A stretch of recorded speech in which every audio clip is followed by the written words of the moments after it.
She was just my neighbor. Until her eyes lingered too long, her smile knew too much, and my husband stopped looking at me the same. My name is Isabella. I'm 22, and I thought I understood what love meant. I thought I knew what safety felt like. Warm skin against mine in the middle of the night, whispered promises over morning coffee, a hand that always reached for mine. I married young, but not recklessly. I married a man who made me believe I was home, and I believed with all my heart that we had built something sacred. Then she moved in next door. Elena was soft, spoken, kind. Her smile was warm, but not too warm. Her eyes always met mine when we spoke, and for a while I was grateful for her presence. I didn't have many friends in the neighborhood, and something about her was comforting, familiar in a way I couldn't explain. She'd come over with fresh bread or little gifts, small things that made me feel seen. I'd laugh with her in the kitchen while my husband, Caleb, worked late or watched a game in the other room.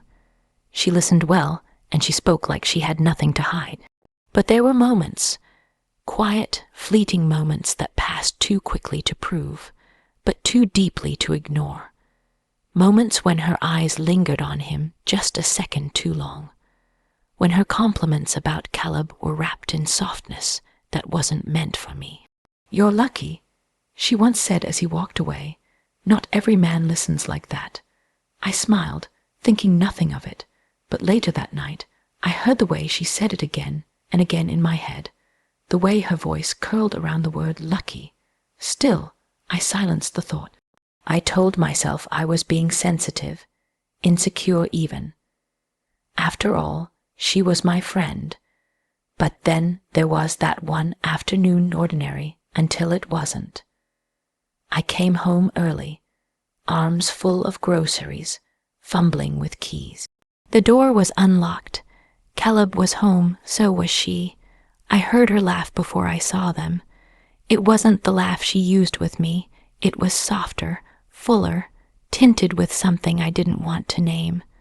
They stood in the kitchen, too close. She was holding a mug that wasn't hers, his favorite one, the one I always brought him when he was tired. He wasn't touching her, but his body leaned toward her like it remembered something his mind hadn't admitted yet. When they noticed me, nothing was said.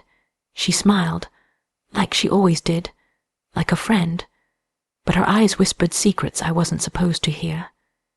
I nodded, smiled back, said nothing. I put the groceries away while they talked about something I didn't care to understand. I laughed when they did, even when my chest ached, even when I wanted to scream. Because what do you say when you suspect the crack in your foundation has a name and it lives next door? That night, I didn't mention anything to Caleb. I couldn't. I laid beside him in bed, listening to the rhythm of his breath, pretending everything was normal. But I felt her presence even then, invisible but heavy, like a second shadow behind every touch.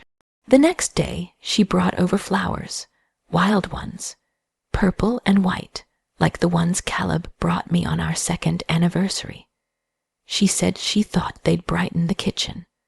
I smiled, told her they were beautiful. I placed them in a vase, right in the center of the table, where I could watch them wilt. I wanted to ask her what she wanted from me, from him, from us. But how do you confront someone who hasn't broken a rule, just rewritten the lines? I became quiet after that, not angry, just still. I watched her more. I watched him too. I watched the way he laughed more when she was near, the way he offered to fix her porch light when ours had been flickering for a week, the way he said her name, and I started to wonder if I was imagining it all, if I was slowly unraveling threads that weren't even loose. But no matter how I tried to convince myself otherwise, something inside me was shifting. I didn't have proof, only 1,000 tiny moments that didn't belong to me anymore. One evening, she stayed for dinner. Caleb insisted. I cooked too much. I barely spoke. They filled the silence easily, almost too easily. I watched them laugh over a memory I wasn't part of, and I realized then I was watching my place being rewritten, softened and shaped into something someone else could fit into. When she left, she hugged me a little too long, said thank you, Isabella, for everything, and I swear her eyes were apologizing for something I hadn't caught her doing yet. I remember the day I invited her in, not just into my home, but into the soft, unguarded space of my life. It wasn't planned. It wasn't even deliberate. It just happened. She knocked on my door that rainy morning with a plate of lemon muffins and a shy smile, and something about her felt warm in a world that was suddenly turning cold in places I hadn't noticed. She wasn't a stranger anymore. By then, we had shared small talks over fences, traded recipes, laughed about the same nosy neighbor. She told me about her broken engagement, how hard it was to start over in a place that didn't feel like hers yet.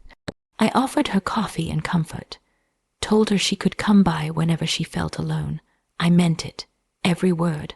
I opened the door wide. She started coming over more often, sometimes just for tea, sometimes for hours.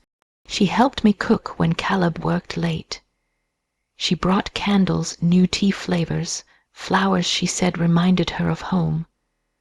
We sat on the couch like sisters might, her feet tucked under her, her eyes always watching, listening, absorbing. She asked about my marriage, but not in a way that felt invasive. She was gentle, curious. You two seem so steady. She said once, her voice soft, do you ever get scared that something could change? I laughed. Change how? I don't know, she said, eyes down, just change. I shrugged, said something about trust and communication. She nodded like she understood, but later I thought about the way she'd asked. The stillness in her face when I talked about the early years. The way Caleb used to write little notes and leave them in my books. She smiled, but her silence stretched just a little longer than it should have. I thought she admired us. I wanted to believe she saw something beautiful and wanted to be close to it. And maybe, in a way, that was true. But I didn't see it then, the way admiration can sometimes blur into longing. The way longing can mask itself as innocent attention until it isn't. One night I was crying. Something small had gone wrong. Caleb forgot to call, or maybe I just missed him more than usual. I don't even remember. She showed up without asking, like she knew. She held me, stroked my hair, whispered, "You don't have to be strong all the time." I told her things I hadn't told anyone in months, that I sometimes felt invisible, even in love. That marriage, no matter how solid, could feel like standing in a room with someone who didn't always see your eyes. I let her hear my loneliness, not because I wanted her to fix it, but because I thought she cared. She listened like no one else ever had, but I didn't realize what I was doing. I didn't know I was handing her a blueprint of my weak spots, every quiet ache, every unspoken need. I didn't know that someone could hold your pain with one hand and trace a map through your life with the other. That someone could take everything you shared in trust and turn it into a silent strategy. She never said anything cruel. She never touched him, not then, not when I was watching. But I started noticing small things, her compliments to him, how she remembered the brand of cologne he wore, the way she laughed louder at his jokes than she ever did at mine. She studied the way we moved together, where we smiled, where we didn't. Once she looked at him across the table and said, "You're lucky. She really sees you." But the way she said it, it felt like she wanted him to wonder if anyone else could too. I still told her everything, though. I still let her in, because what was I supposed to do? Push her away for being kind, for caring, for doing what I had invited her to do. I think back on that time often, how I let her walk through my life like she was a guest, not realizing she was learning the floor plan, remembering every creak in the boards, every drawer that stuck, every place where the light didn't quite reach. And by the time I noticed the change in her eyes, the way they started searching for him instead of me, it was already too late.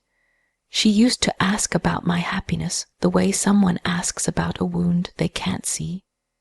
Gently, curiously, like they were trying to guess how deep it goes. At first, I thought it was kindness, maybe even sisterhood. I didn't expect anyone to care the way she seemed to, not someone so new, so unfamiliar.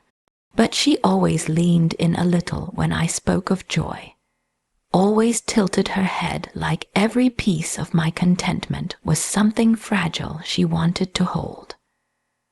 I would tell her about the way he brought me coffee every morning, even when he was rushing for work.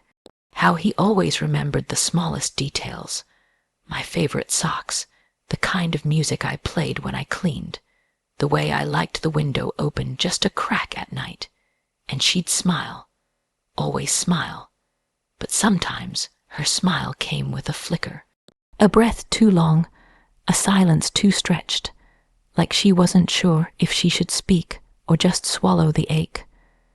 One afternoon, we sat on the porch with tea. The sun was warm and lazy. I told her about the little anniversary trip he was planning.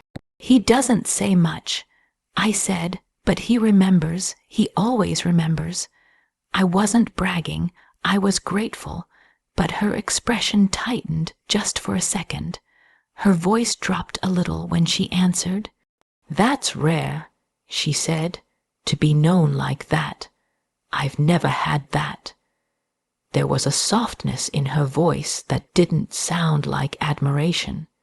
It sounded like grief. I looked at her, and for a moment I felt guilty. Like I'd just reminded someone of what they'd lost, or maybe never had. I reached for her hand without thinking. "You will," I said quietly. "You're kind, and you have a beautiful heart." She nodded, eyes lowered. But sometimes I wonder, what if there's only one person who really sees you and they belong to someone else? I blinked.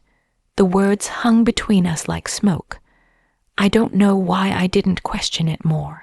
Maybe I didn't want to understand what she meant.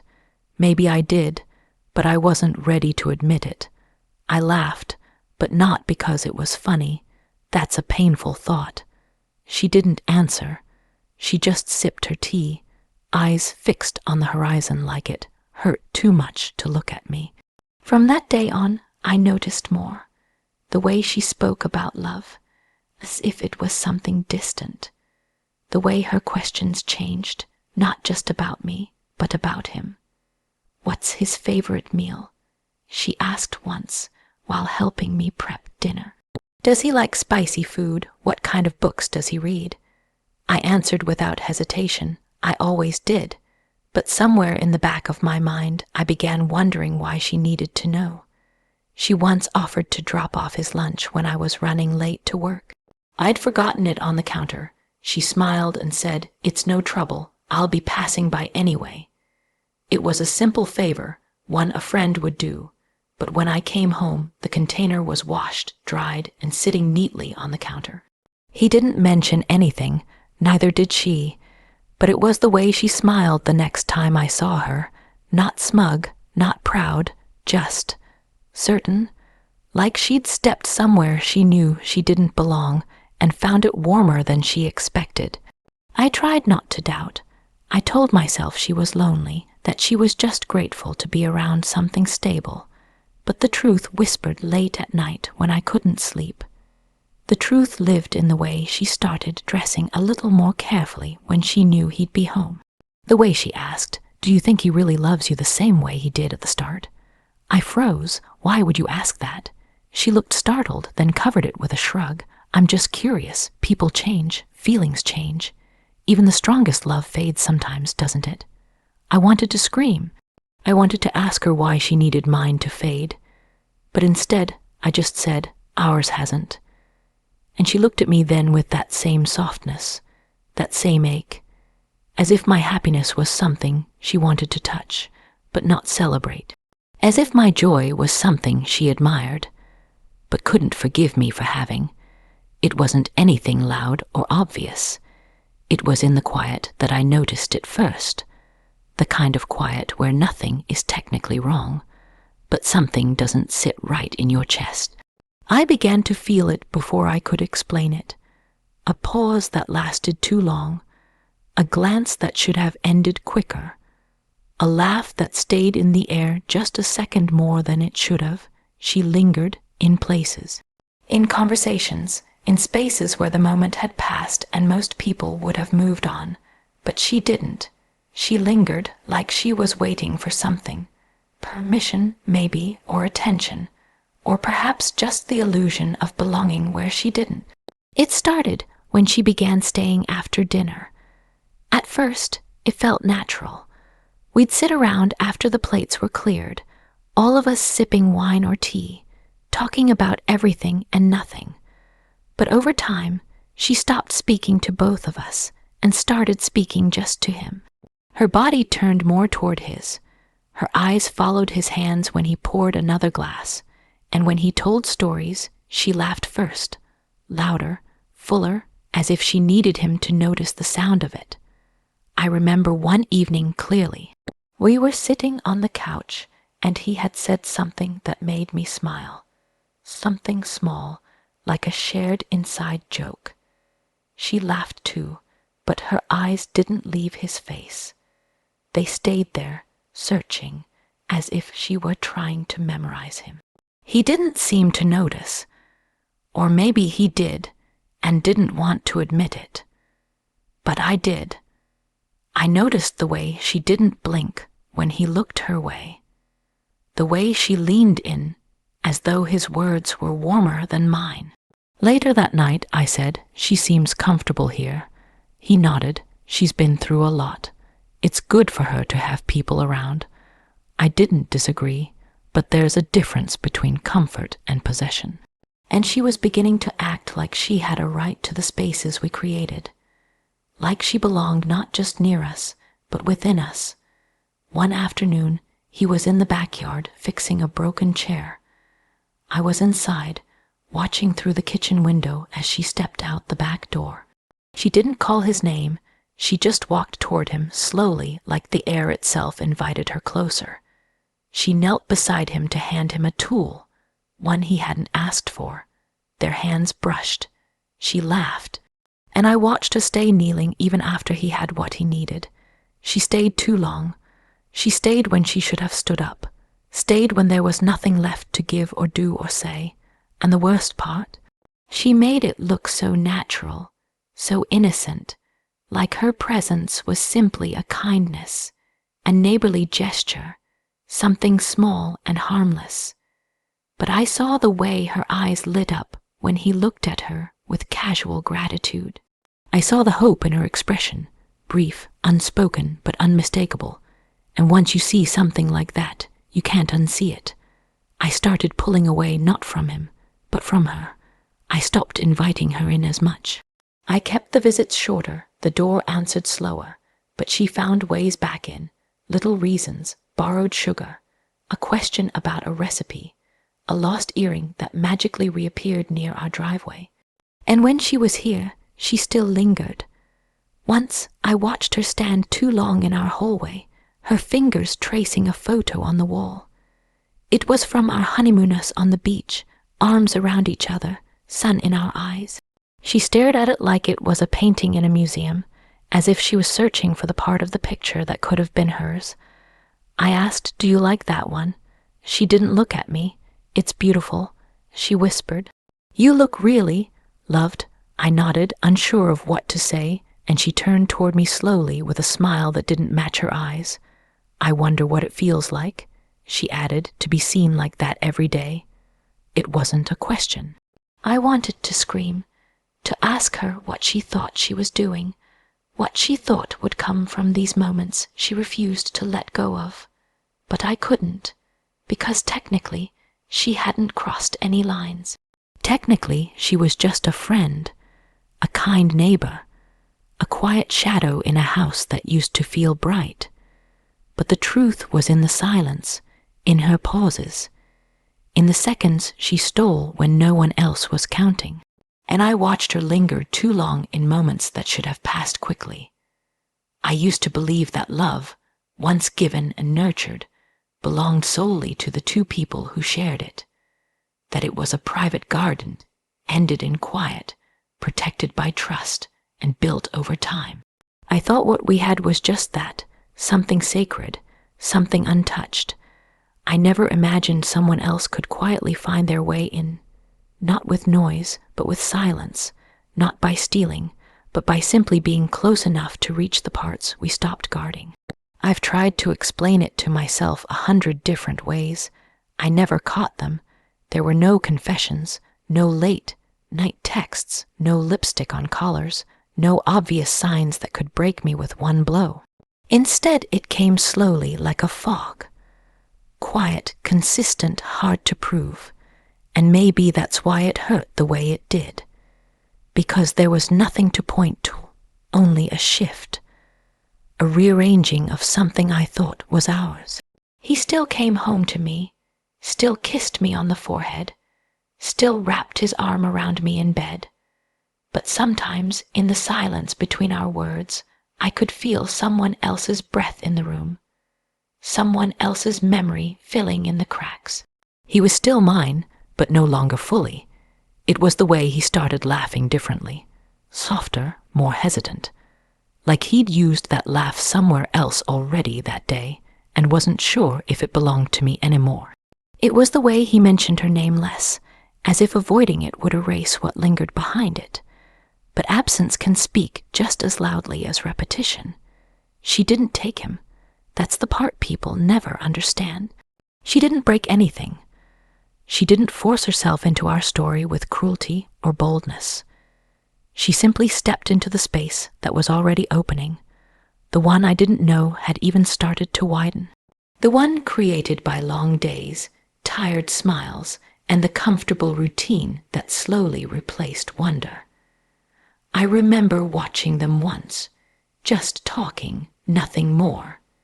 She said something that made him laugh, and it wasn't the words that broke me.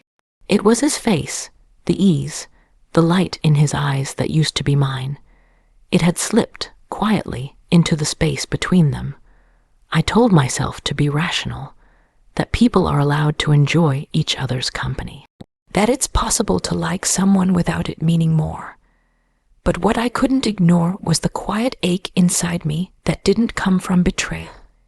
It came from the realization that the love I held, the love I believed wrapped around just us, wasn't mine alone.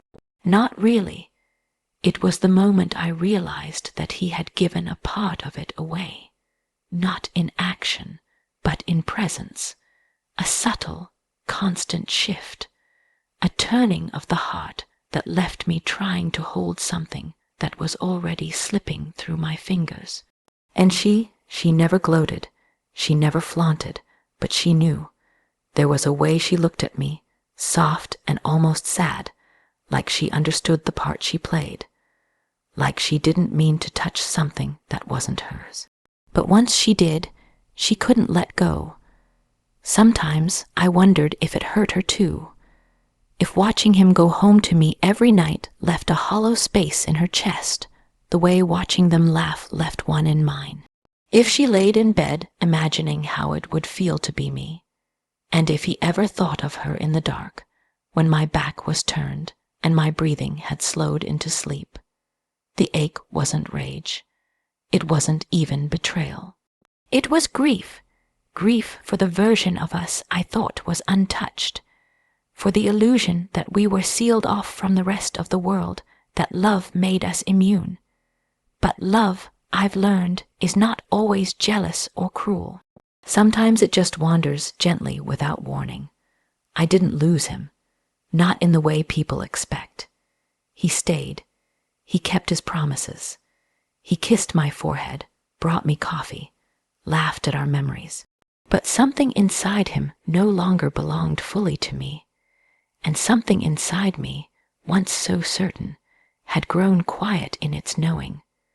That's what I carry now, not a broken heart, but a quieter one that understands that love doesn't always leave with slammed doors or angry words. Sometimes it stays, but stretches thin. Sometimes it still wraps around you, but not as tightly, not as completely. And the ache didn't come from betrayal, but from realizing love was never just mine.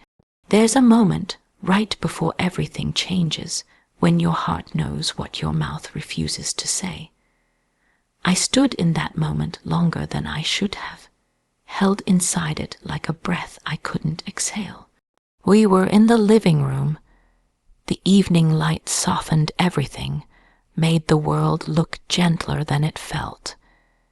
He was sitting just a few feet away, flipping through something meaningless on his phone, while I watched him and wondered if silence could protect what honesty might destroy. I had rehearsed it 100 times in my mind, the words I'd say, the way I'd say them, the calm I'd try to keep. But the closer I got to speaking, the more I realized that nothing I could say would come without damage. Because once something is named, it becomes real, and some truths are easier to carry as shadows than to face as facts. He looked up at me and smiled like nothing was wrong, like we were still living in the version of our lives where everything made sense. And for a moment, I almost believed it, almost reached for that version and pulled it around me like a blanket. But beneath that smile, I saw it, the distance, the quiet drift, and behind my own eyes, I felt the weight of every unsaid thing I'd swallowed for weeks. She had been here the day before, dropped by with a book she said I might like. She didn't stay long, but long enough to laugh too freely, to glance at him when she thought I wouldn't notice, to ask him about something small, some favorite food or inside joke I hadn't realized they shared. It was never about what she said. It was how she lingered in the room after the moment had passed, how she held his gaze like she was trying to memorize something she wasn't supposed to see again.